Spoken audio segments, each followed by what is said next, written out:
சீமானை வந்து பொது வேட்பாளரை போற மாதிரி ஒரு தகவல் வருது சார். யாரு வேணாலும் எப்படி வேணாலும் போடலாங்க. நாங்க தான் சொல்லிட்டோமே, எல்லாரும் ஒன்றிணைய தயாராகிட்டு இருக்காங்க. திமுக அதிமுக எல்லாரும் 2 பேரும் கட்சியை இணைச்சாலும் ஆச்சரியம் இல்ல, திமுகவும் அதிமுக இணைச்சாலும் ஆச்சரியம் இல்ல.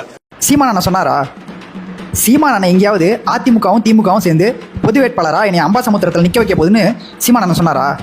நீங்களே ஒரு செய்தியை கிரியேட் பண்ணி அதை நீங்களே கேள்வியா கேட்க வச்சு நீங்களே அதுக்கு பதிலும் சொல்றீங்க. மக்கள் என்ன முட்டாள் நினைச்சிட்டு இருக்கீங்களா? சரி, நான் ஒரு கேள்வி கேட்குறேன். திமுக அதிமுக ஊழல் சக்தி தானே? அப்போ திமுகவில் இருக்க எம்எல்ஏக்கெல்லாம் யாரு? ஊழல் சக்தி, ஊழல்வாதிங்க தானே? ஆனால் அதிமுகவில் இருக்கிற எம்எல்ஏக்கள் எல்லாம் உங்கள் பக்கம் வந்தோன்னா அவங்க எப்படி எல்லாருமே தூய சக்தியாக மாறிடுவாங்களா? ஸோ அப்போ நீங்கள் விஜய் அவர்கள் முதலமைச்சர் ஆகிறதுக்காக அதிமுகலேருந்து திமுகலேருந்து நீங்கள் எம்எல்ஏ எடுத்துக்கலாம். அது வந்து தூய சக்திக்கான ஒரு விஷயம். இப்போ வந்து அதிமுகவும் திமுகவும் ஒன்று சேருதாமா? நான் ஒன்று சொல்லிட்டா, அதிமுகவும் திமுகவும் ஊழல் சக்தியா? ஆமாம், ஊழல் சக்தி. ஆனால் உங்களை மாதிரி 40 பேர் கொன்னதில் அரசியல் பண்ணல அவங்க. ஓகேவா? பணமா உயிரான்னு கேட்டால் இங்கே உயிர் தான் பெருசு. பணம் கூட அப்புறம் தான், ஆனால் உயிர் தான் பெருசு. ஆனால் நீங்கள் அதை பண்ணீங்க. இப்போ சீமான் அம்பாசமுத்திரத்தில் நிற்கிறாரான்னு தெரியல. ஆனால் அந்த மாதிரி நியூஸ் ஸ்ப்ரெட் ஆனவன எங்கடா ஜெயிச்சு சட்டமன்றத்துக்கு வந்துட்டா நம்மளை போட்டு பொழந்துருவாரே அப்படின்ட்டு நீங்களா ஒரு நியூஸை கிரியேட் பண்ணுறீங்க. அதிமுகவும் திமுகவும் சேர்ந்து சீமான் நிற்க வைக்குது அப்படின்னு.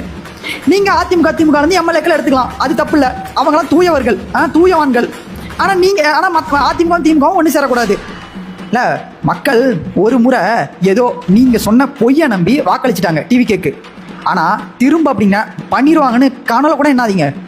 எவ்வளோ பொய் பேசிட்டு இருக்கீங்க அப்படின்னு இன்னும் வர காலத்தில் எக்ஸ்போஸ் ஆவீங்க எல்லாருமே. ரியல் ஆட்சி பண்ண சொன்னால் ரீல்ஸ் ஆட்சி பண்ணிக்கிட்டு நீங்கள் வந்து சீமானண்ணா பேசுகிறீங்க. சீமானண்ணா இந்த மக்களுக்காக எவ்வளோ நல்லது போராட்டம் பண்ணியிருக்காருன்னு இந்த மக்களுக்கு தெரியும். நீங்கள் சொல்ல வேணாம். அவர் சட்டமன்றத்துக்கு வரணுமா வேணாமனு அம்பாசமுத்திரத்தில் அவர் நின்னா அந்த மக்கள் முடிவு பண்ணுவாங்க. நீங்கள் அதுக்கான பதிலாம் எதுவும் பேச வேணாம். நீங்கள் உங்களோட அந்த எம்எல்ஏக்களை தூக்குற வேலையை மட்டும் மற்ற கட்சியிலேருந்து பாருங்கள். அதுதான் உண்மையாலுமே தூய சக்திக்கான வேலை.